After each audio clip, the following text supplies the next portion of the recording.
Hello বন্ধুরা, আমি তোমাদের সাথে কিছু কথা শেয়ার করতে এলাম। কথাগুলো হচ্ছে, তুমি তোমার মতো থাকো, তুমি নিজের মতো থাকো।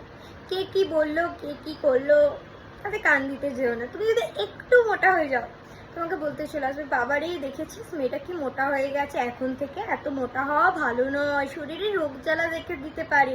তুমি যদি একটু রোগা হয়ে যাও, বাবারে মেয়েটা কি খায় না নাকি এত রোগা হয়ে যাচ্ছে কেন, মৃগী টিগি রোগ আছে নাকি। আচ্ছা, তুমি যদি একটু ভদ্র সভ্য মানে একটু ট্র্যাডিশনাল জামা কাপড় পরো, তবুও বলতে চলে আসবে এখন থেকে এত ট্র্যাডিশনাল না থাকাও ভালো, এখনকার যুগের সাথে একটু নিজেকে চেঞ্জ করা উচিত। তুমি যদি একটু মডার্ন ড্রেসে থাকো, তখন তো বলতে চলেই আসবে, বাবারে দেখেছিস মেয়েটা কি মডার্ন ড্রেস পরছে, এ করছে, এত মডার্ন হওয়াও আবার উচিত নয়। তুমি যদি একটু আস্তে কথা বলো বা কথাই বলো না, খুব চুপচাপ থাকো, দেখেছিস মেয়েটার কত অহংকার, কত ইগো, কথাই বলতে চায় না, বাবারে বাবা এত অহংকার ইগো ভালো না।